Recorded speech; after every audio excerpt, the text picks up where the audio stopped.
before the company can be able to issue out redeemable preference shares. Then the amounts to redeem the preference shares can only be gotten out of what we call distributable profits of the company, or maybe shares specifically issued for that particular specific purpose to redeem the preference shares.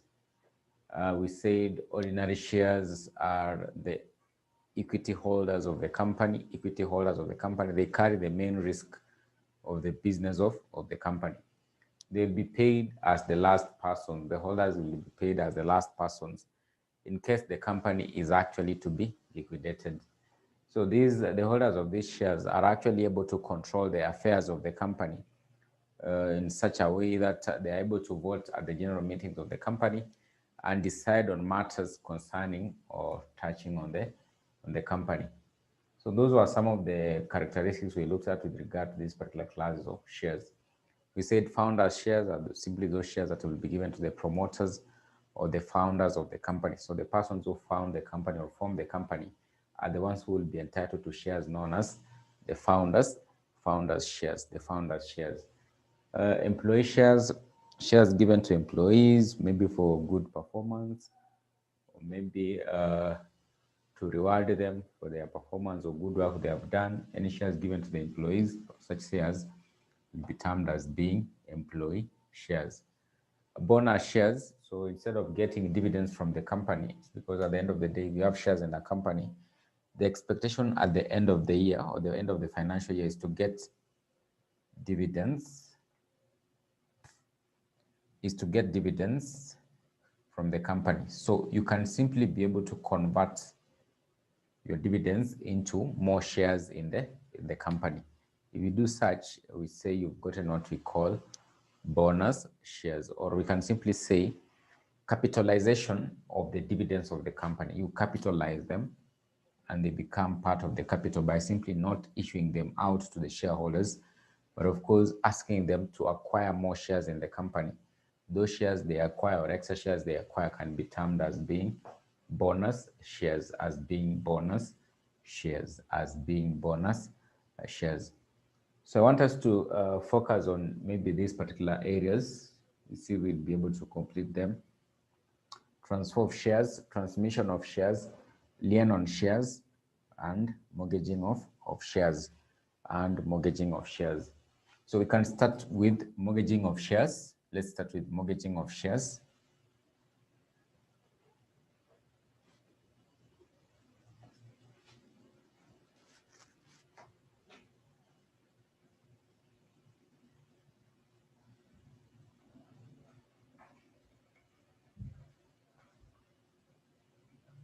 Mortgaging of shares. So what is mortgaging of shares? So when you talk about mortgaging of shares, here there are two parties that will be involved in the mortgaging of the shares. There are two parties that will be involved in the mortgaging of the shares. So we have the mortgagee, and number two, we have the mortgager. So mortgaging of shares is simply where a shareholder of a company uses his shares as a form of security to acquire a loan from a lending institution as a security.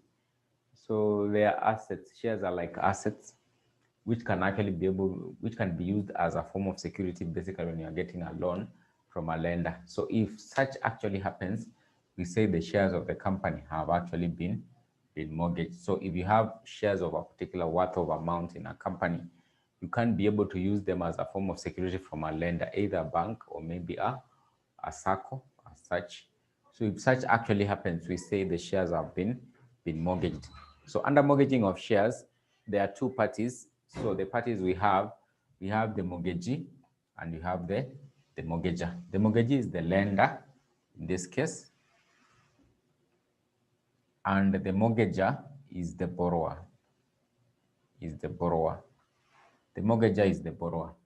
So what normally happens under this particular situation of mortgaging of shares, there are two ways of how mortgaging of shares can actually happen. So the first way, we call it legal mortgaging of shares. Number 2, we call it equitable mortgaging of shares. When you talk about legal mortgaging of shares, this is where a borrower, or basically a borrower of the amount, deposits with the register of companies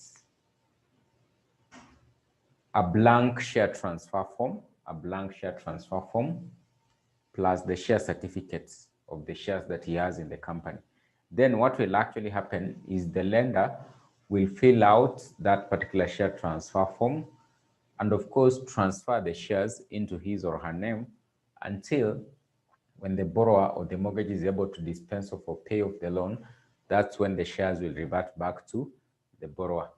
So there's actually complete transfer of the shares to the lender as a security until when this particular borrower is actually able to dispense of or simply pay off the loan. That's when now the amount, or that's when now basically the shares can revert back to this particular owner or borrower of the amount. So under legal mortgaging, there are two parties. There's the legal mortgager and the legal mortgagee. The legal mortgagee will transfer the shares into his or her name until when this particular borrower is able to dispense of or pay off the loan. That's when the shares will revert back to the owner or the original borrower of this particular amounts from the lender. So you can actually be able to see that if you can remember very, very well, we said that one of the ways through which a person can become a member of a company is through what we call mortgaging of shares. So in this case, for example, under legal mortgaging, you can be able to realize that this lender will become a member of the company because the shares have completely been transferred to him as the lender. So until when this particular borrower is actually able to dispense of or pay off the loan, that's when the shares will revert back to the borrower. So a legal mortgagee actually becomes a member of the company, entitled to enjoy all the rights of a member of a company until when this particular borrower will actually be able to pay off or dispense off with the loan. So therefore, the legal mortgagee's name will actually be included in the register of members as a member of a company. That's why we said under membership that one of the ways through which a person can lose membership of a company is through what we call mortgaging of shares. So in this case, the borrower loses the shares until when he's actually able to pay off the loan. That's when basically he can be able to get back his or her shares. So that's what actually happens under legal mortgaging. So I've told you there's complete transfer of shares from the borrower to the lender. There's complete transfer of shares from the mortgager, who is actually the borrower, to the mortgagee, who is actually the lender, So what happens under equitable mortgaging of shares? So in this case, just from the word equal, there are equal chances or 50-50 chances. What actually happens here is that the borrower or the mortgager will simply deposit the blank transfer form for the shares with the borrower. Then once the lender has actually been able to get that particular form, he'll actually keep it or actually maintain it. And in case of default, that's when now he can actually be able to take a step to transfer the shares into his or her name. So you can be able to see, in this case, the borrower still remains a member of the company because at the initial stage of lending out the money, the shares are not completely transferred to the lender until maybe when this particular borrower actually defaults on the payment. That's when now he can be able to take a step and actually recover the shares from the borrower in the company. So you can be able to see that here we are saying that there is no complete transfer of shares to the lender until when he defaults.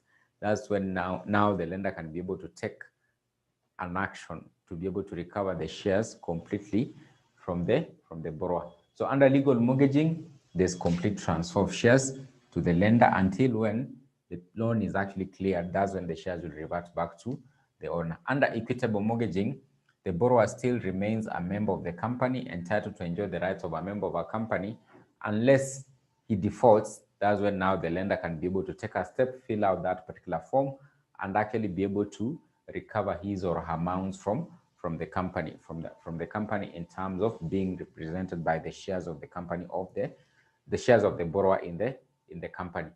So those are the two ways through which mortgaging of shares can actually be able to happen.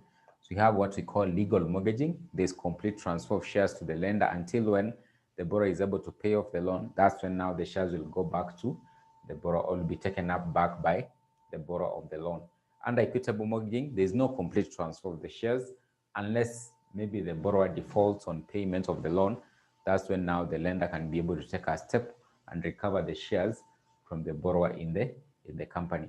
So this one is usually very risky to the lender, because what can actually happen, for example, if this lender has not notified the company that the shares shouldn't be dealt with in any way unless he is actually informed, because they have been used as a form of security. What can actually happen if you have scrupulous borrowers, they can be able to end up selling the shares without the knowledge of the lender, because the shares are not completely transferred to the lender. They are still in the name of the borrower.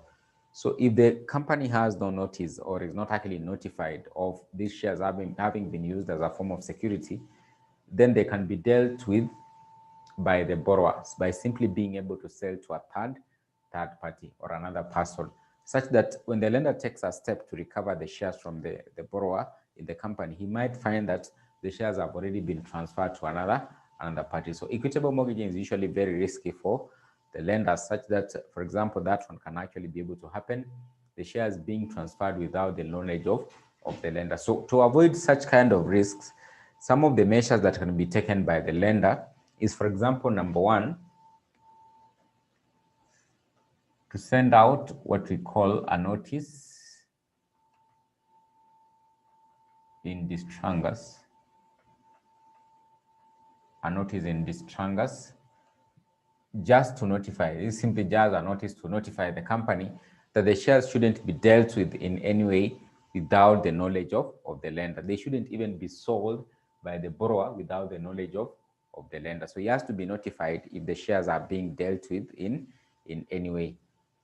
Another way is to transfer the shares immediately. So immediately transfer the shares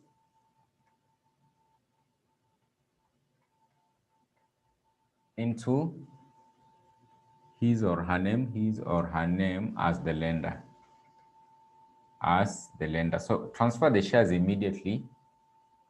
Basically, when he gets the share transfer form and the share certificate, take the necessary steps to ensure that he transfers the shares into his or her name immediately when the money is being lent out to the borrower or the mortgager. So in such a case, the question of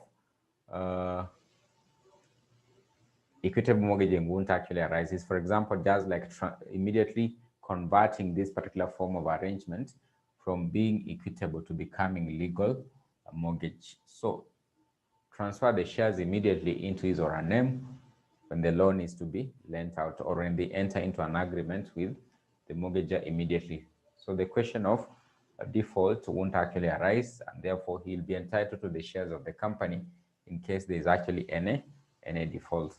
So those are the two ways through which mortgaging of shares can actually happen. So we have legal mortgaging, and we have what we call equitable mortgaging, and we have what we call equitable mortgaging.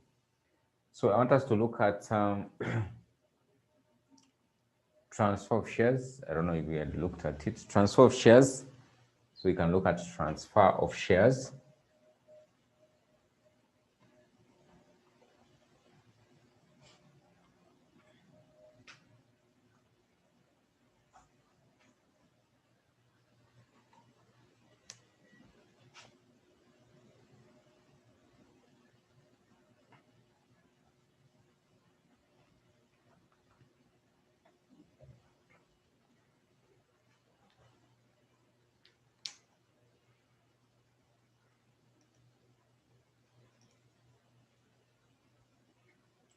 So we can look at transfer of shares. So under transfer of shares, there are two ways. There is partial transfer of shares, and there is full transfer of shares. So what is important here is for you to be able to know that there are usually two parties. There's usually the transferor of the shares, and there is the transferee. So there's the transfer of the shares and there's the transferee. Then the instrument involved in the transfer of shares is actually known as a share. There's usually a share transfer form.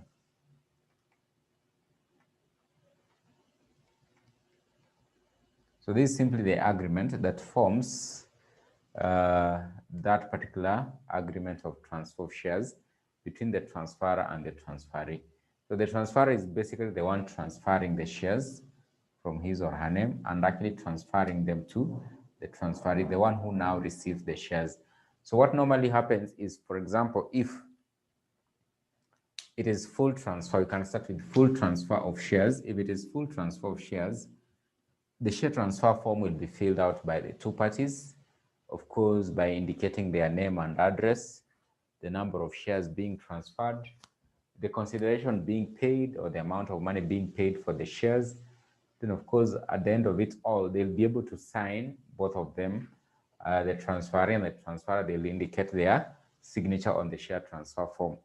Once they have indicated their signature there, this particular share transfer form, together with the certificate, the share certificate, will be presented to the company. It will be presented to the company. So, for example, in this case, if the transferor was having 1,000 shares in the company, because it is full transfer of shares, it simply means that he's transferring all her shares. So if it is 1,000 shares, they'll indicate clearly on the share transfer form that the shares being transferred are actually 1,000 shares.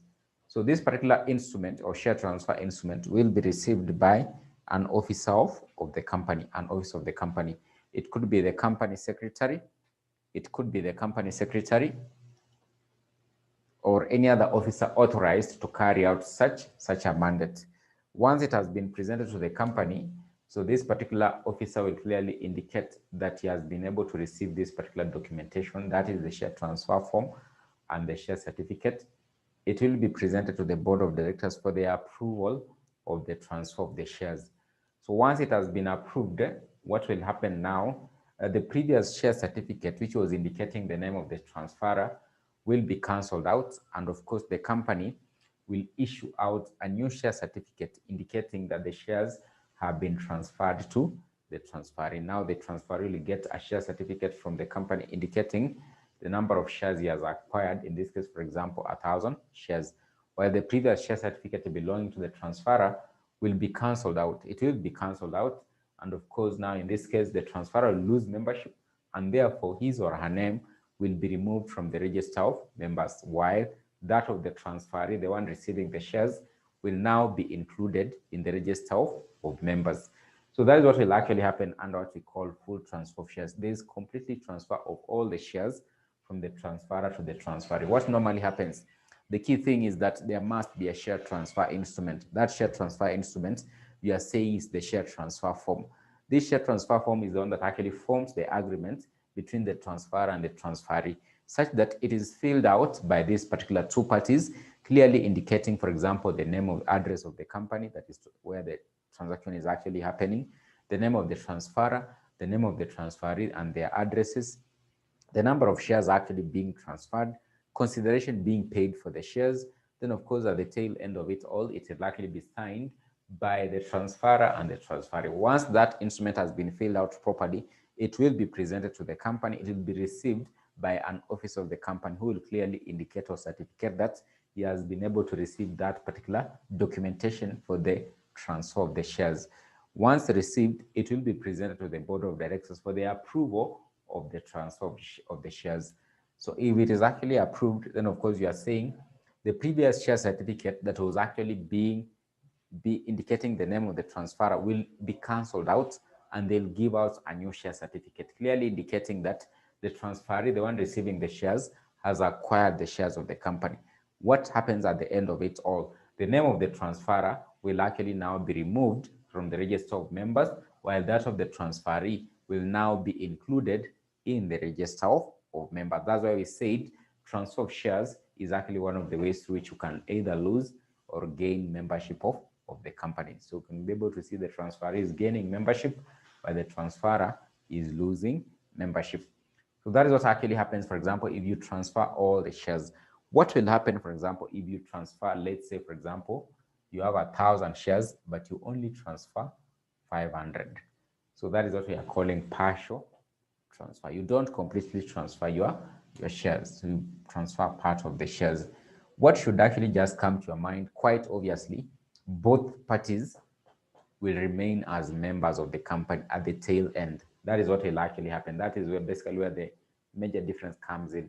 At the tail end of it, of the transfer process, both parties will still remain as members of the company because the shares have not been completely transferred. They have not transferred all the shares of the transfer. They are transferred just part of it.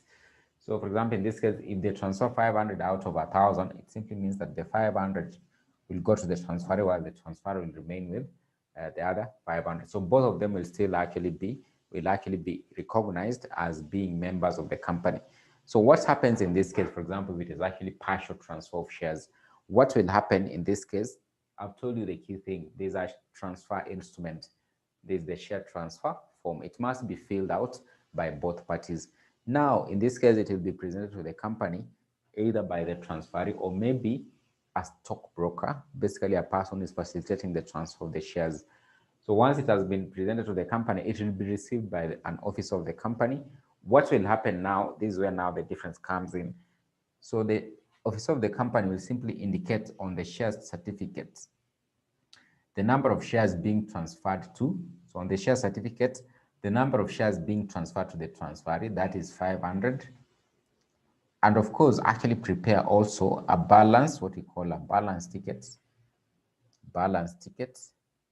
Just a documentation clearly indicating the number of shares remaining with the transferor. So the certificated share certificate will be given to the transferee as a clear evidence to claim for the shares from the company, while the balance ticket will indicate the number of shares remaining with the transferor. So this one will be given to the transferor. He can't be able to use it as a claim for his or her shares in the company. So once that has actually happened, this particular proposal or proposed transfer of shares will be presented to the board of directors. Once they approve, what will happen? The previous share certificate will be cancelled out, and of course now the company will give out 2 new share certificates. While 2 new share certificates, we've said the transferor does not lose membership of the company. He will still remain as a member because he has just transferred part of his or her shares, not all the shares. So 2 new share certificates will clearly be prepared, and one will be given to the transferor indicating the number of shares he has remained with, while the other one will be given to the transferee indicating the number of shares this transferee has acquired in the company. So both parties will still now remain members of the company. The transferor won't lose membership of the company, but of course what will actually change is the number of shares that he or she actually holds in the company. He or she actually holds in the company. So that's basically what will actually happen under partial and full transfer of shares and full transfer of shares. So that is what we mean by transfer of shares, and that is what will actually happen. So I want us to look at lien on shares, lien on shares, lien on shares.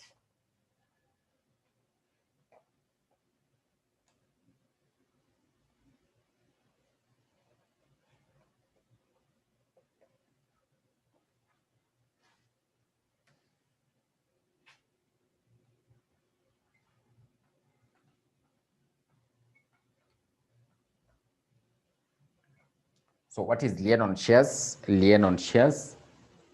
So lien on shares.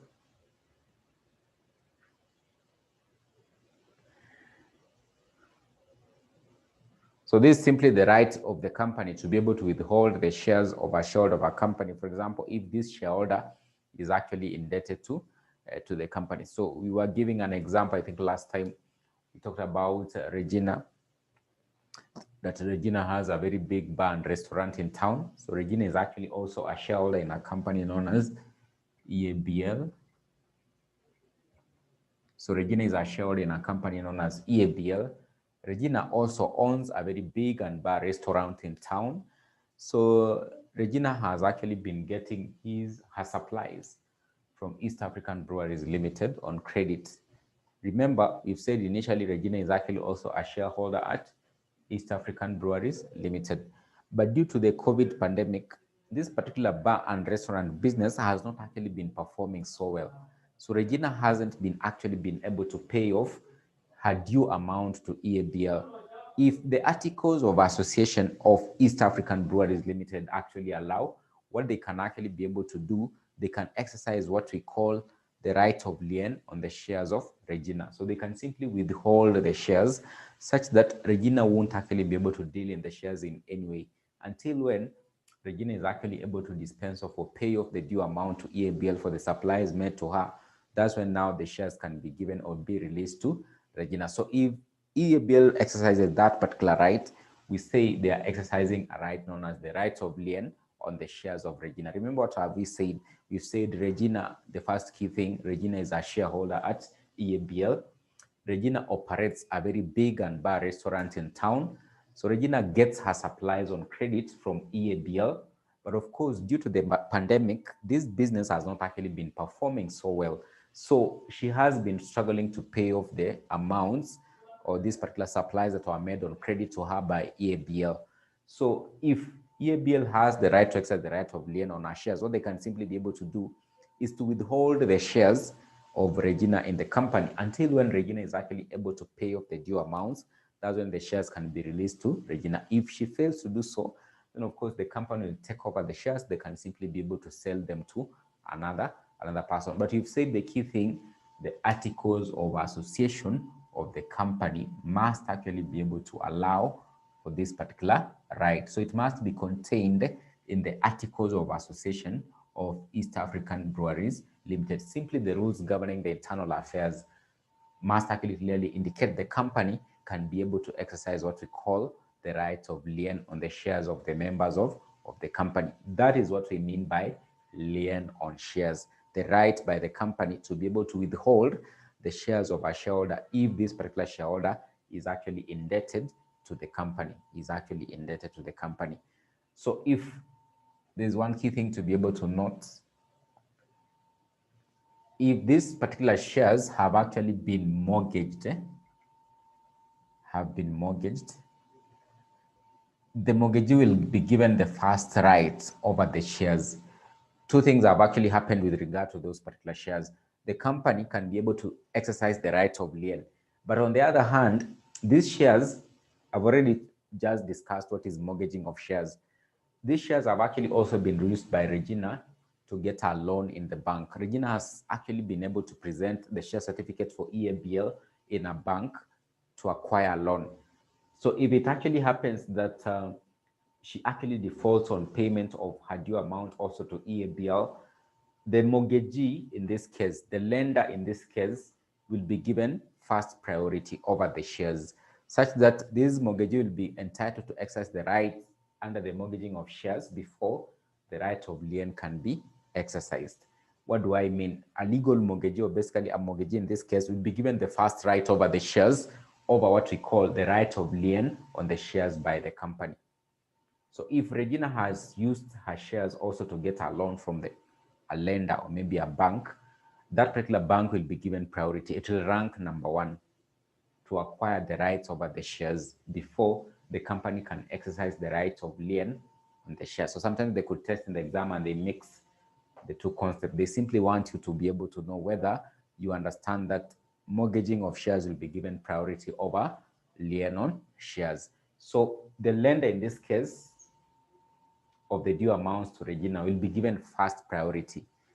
He will be the one to be able to take over the shares first before the company can be able to exercise the right of lien on the shares of the company, So that is what we mean by lien on shares. Lien on shares. So we can briefly look at transmission of shares.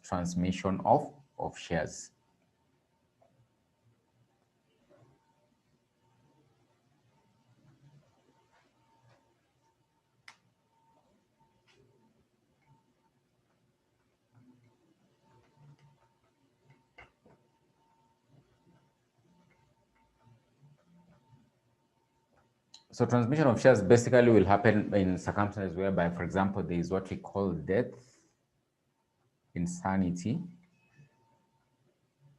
or bankruptcy.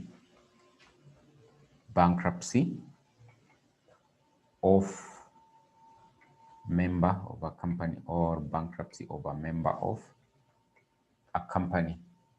So in case of death, insanity, in case of death,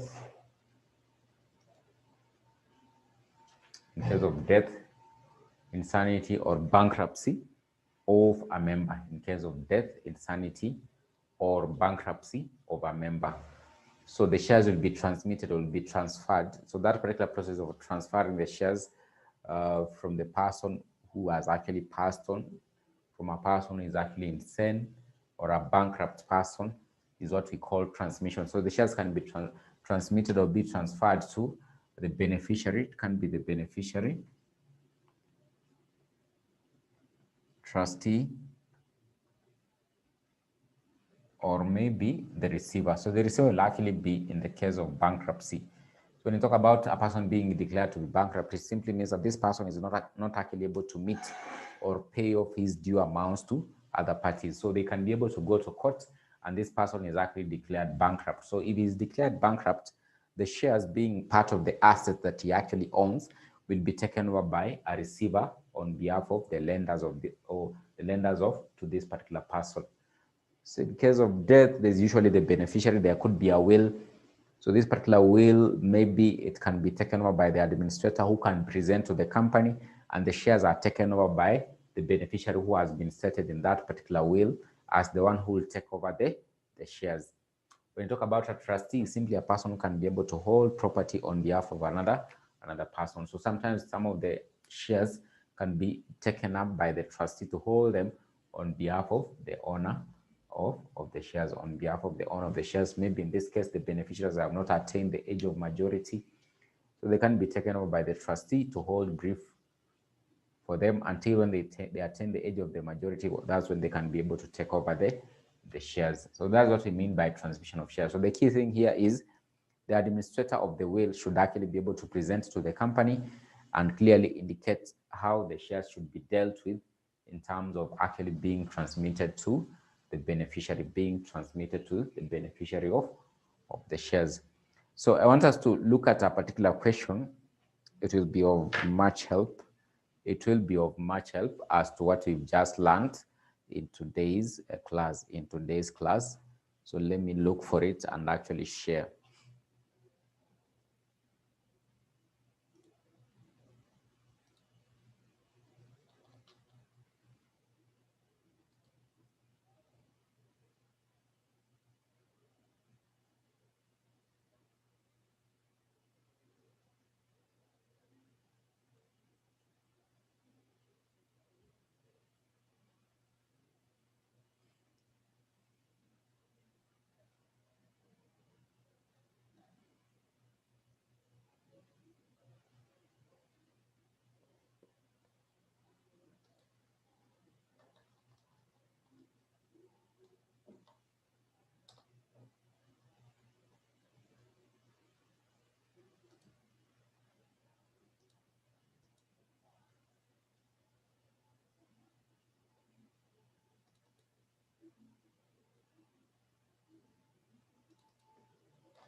So you can look at that question I've just shared, question 2. You can look at it for like a minute, just for a minute. Look at it. Look at that particular question 2A. What it says, question 2A, what it says.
So I think we can look at that particular question. It says Kamau borrowed 50,000 shillings. Kamau borrowed 50,000 shillings from Hope Bank and deposited his XYZ Limited share certificate with a blank transfer as a security. So subsequently, he bought goods from the supermarkets on credit worth 15,000. The articles of XYZ Limited claimed a first and paramount lien on its members' shares on debt due to the supermarket. However, before the supermarket's lien arose, the bank gave the supermarket notice of Kamau's share certificates having been lodged with the bank as security for the loan. Kamau is unable to pay the goods he obtained from the supermarkets and has also defaulted on the loan. XYZ Supermarket wants to exercise its lien and the bank wants to exercise its equitable right to have the shares transferred into its name. Analyze the rights of the bank. Number 2, XYZ Supermarket Limited.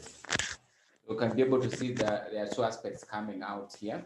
There's what we call the right of lien on the shares of the supermarket and also what we call mortgaging of shares. So the supermarket in this case has a right of lien on the shares of this person known as Kamau. Also, he has used the shares as a security to get a loan from the bank. So what are the rights? Analyze the rights of the bank, analyze the rights of the bank, analyze the rights of the bank. So you can simply be able to say that maybe you can write the answer. You can write the answer to this particular question. You can write the answer to this particular question. The rights of the bank. The rights of the bank.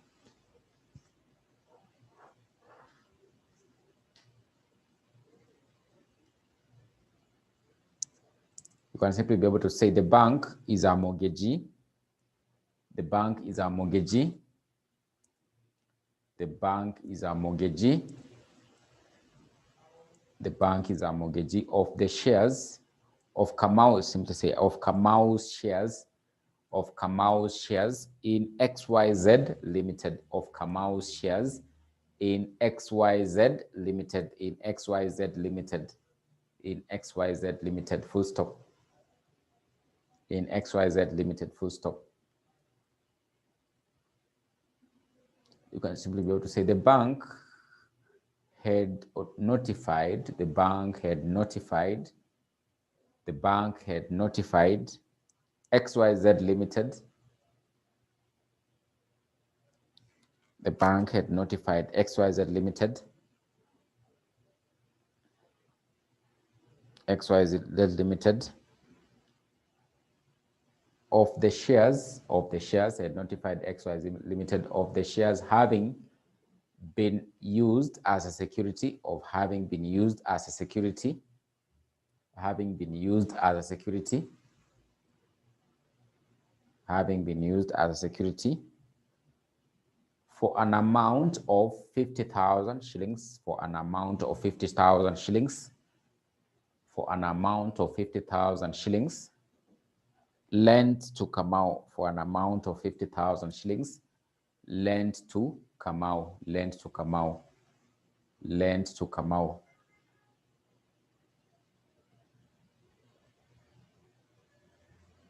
Lent to Kamau. Then you simply say, since Kamau has defaulted, since Kamau has defaulted on the payment, since Kamau has defaulted on the payment, since Kamau has defaulted on the payment, the bank will be given priority. The bank will be given priority. The bank will be given priority over XYZ Limited, over XYZ Limited, the bank will be given priority over XYZ Limited. Will be given priority over XYZ Limited.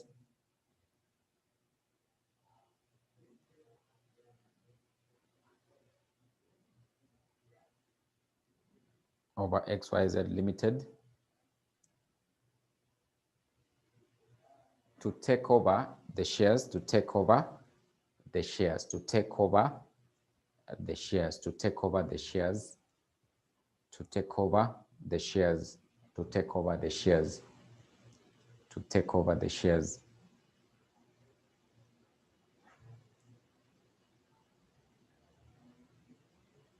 To take over the shares.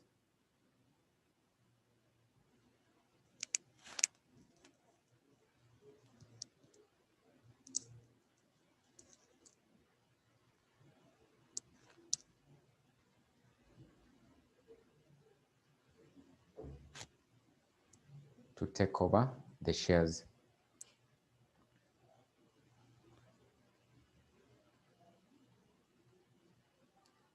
Then XYZ Limited, XYZ Limited, XYZ Supermarket Limited rights. XYZ Supermarket Limited, Supermarket Limited rights.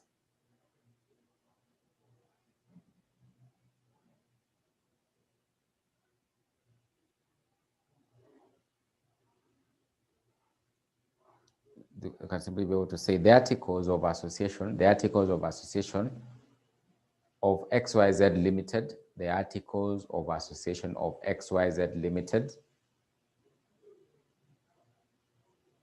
provide for the right of lien, provide for the right of lien on the shares of the members of the company, provide for the right of lien on the shares of the members of the company, on the shares of the members of the company, provide for the right of lien on the shares of the members of the company.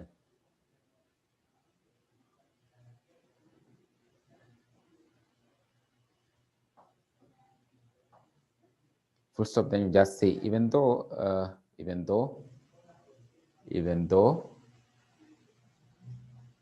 the company can exercise these rights, even though the company can exercise these rights of lien, even though the company can exercise these rights of lien,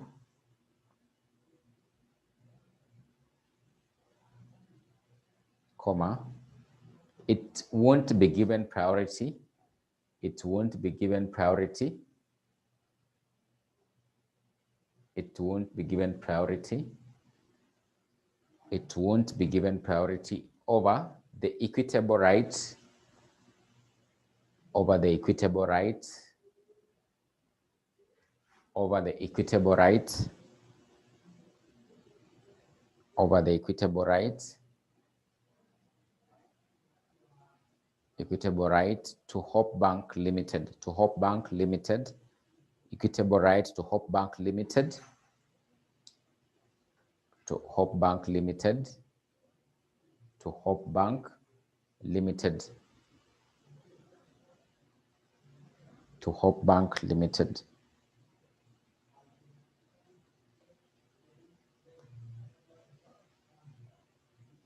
To Hope Bank Limited.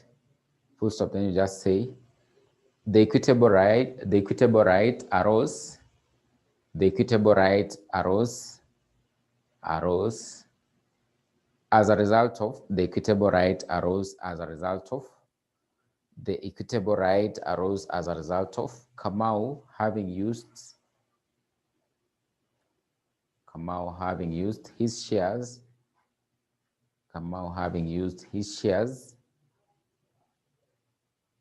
as a security, Kamau having used his shares as security for a loan, as a security for a loan from Hope Bank Limited, as a security for a loan from Hope Bank Limited, as a security for a loan from Hope Bank Limited.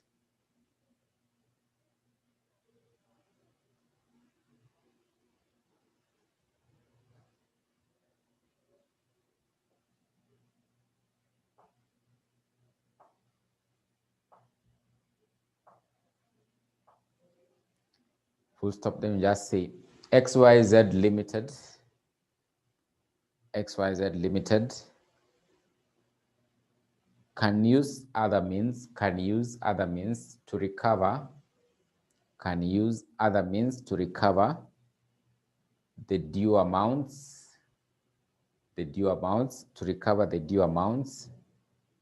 from Kamau. XYZ Limited can use other means to recover the due amounts from Kamau,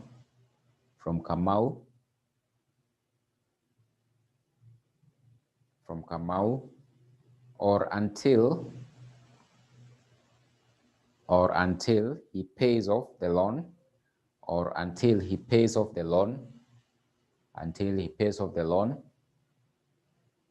to Hope Bank Limited,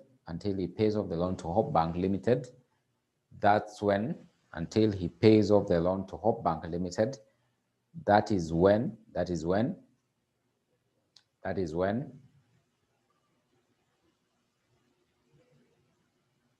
the company can exercise the right of lien.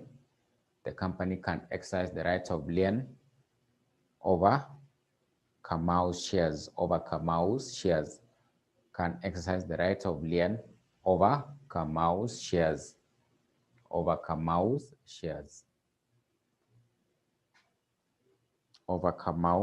shares.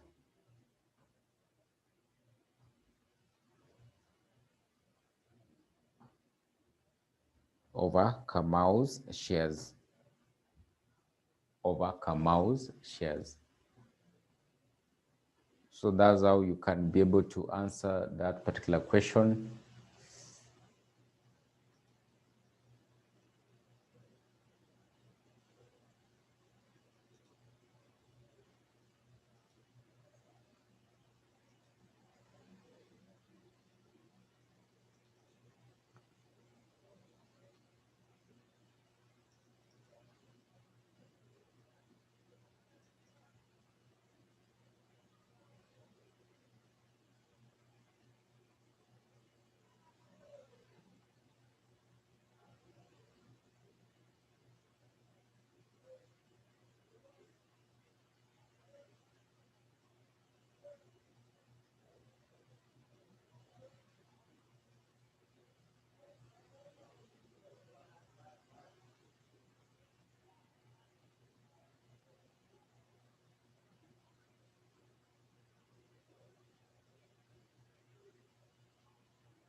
So maybe we can look at something small about transfer of shares, which we are going to wind up this particular class of ours today.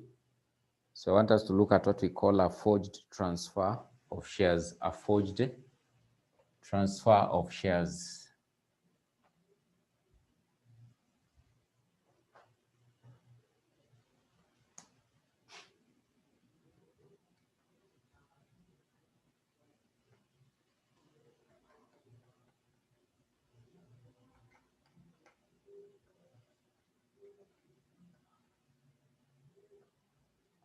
So when you talk about a forged transfer of shares, this is simply where, because I've told you under transfer of shares, there is the key instrument that is used to transfer the shares.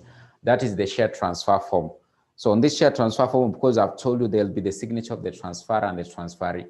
So if it actually happens that the signature of the transferor, for example, is actually forged to enable the shares to be transferred, maybe a person with bad intentions actually forges the signature of the transferor and actually and uses it to be able to transfer the shares to another person. In such a case, we say what has actually happened is a forged transfer of shares, whereby the transfer of shares happens in a situation whereby the signature of the transferor is forged on the transfer form. That particular kind of a transfer of shares, we call it a forged transfer of shares.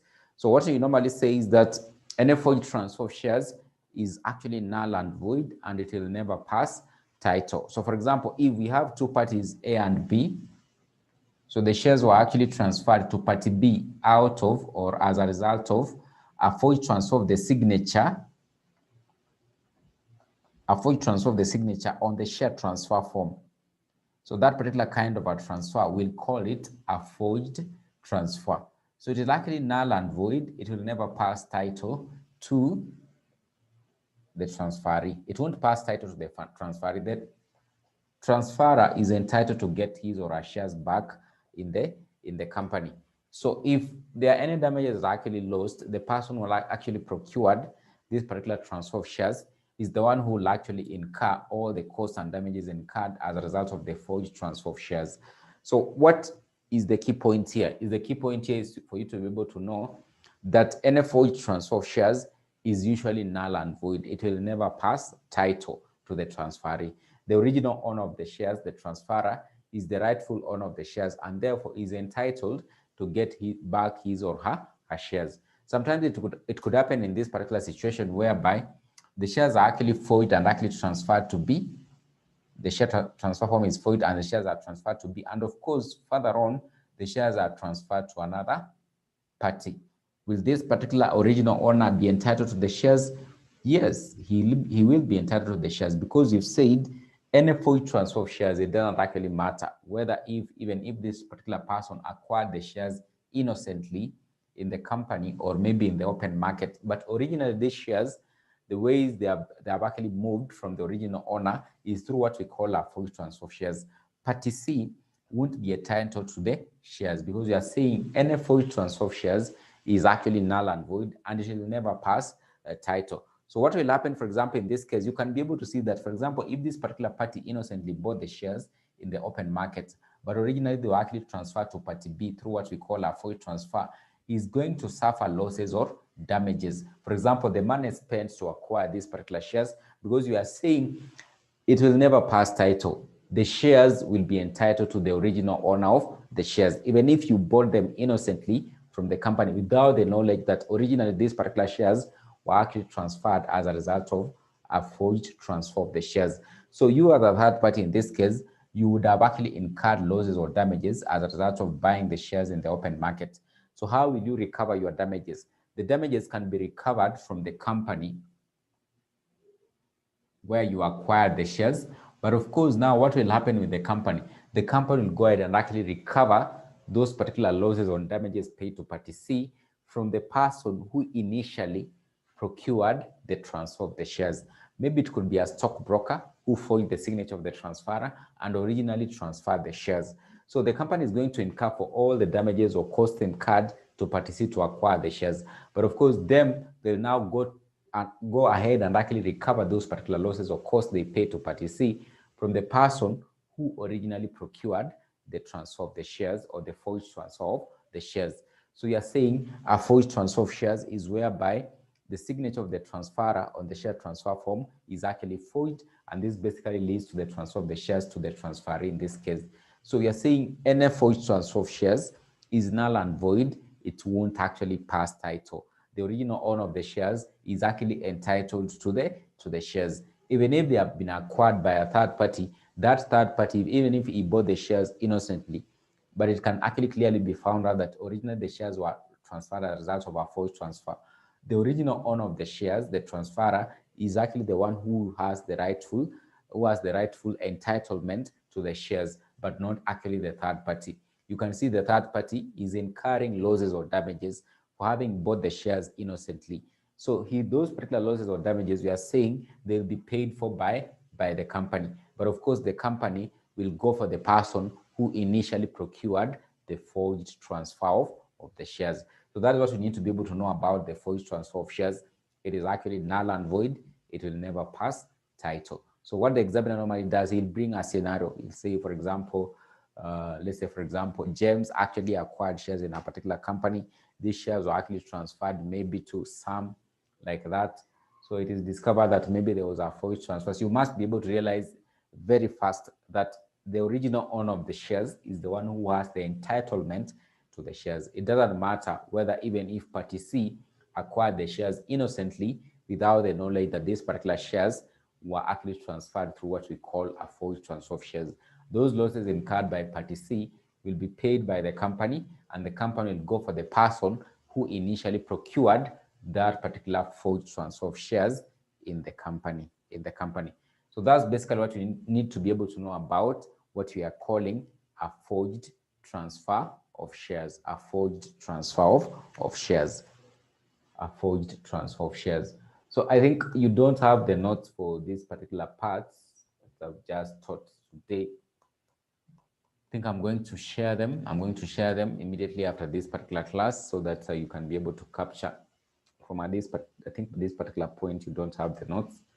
So I'm just going to share them so that you can be able to have them for your own personal studies.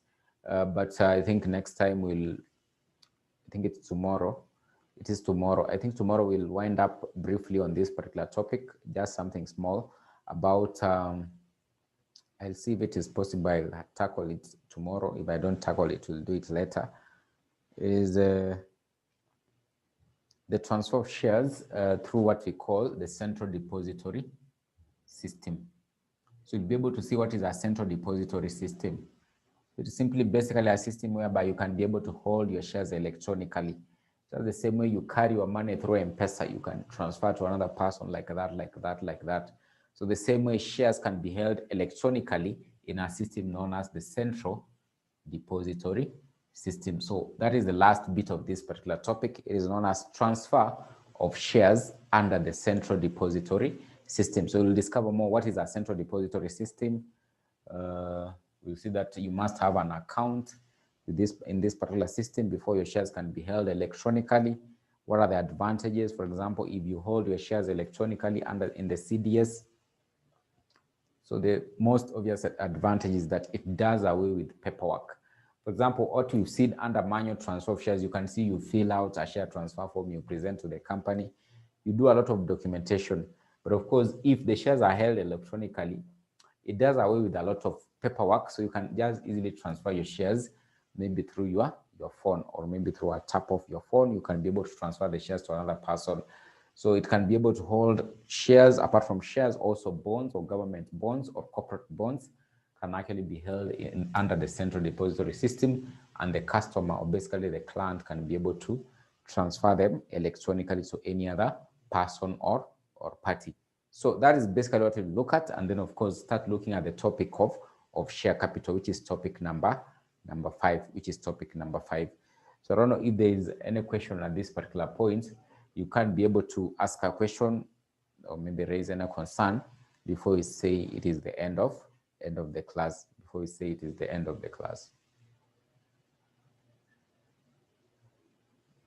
So I don't know if you have a question or you guys are okay.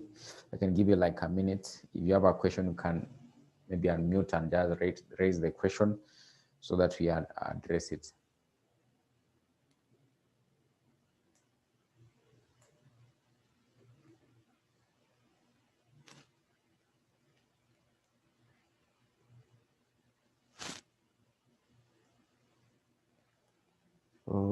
It seems you guys are quite okay.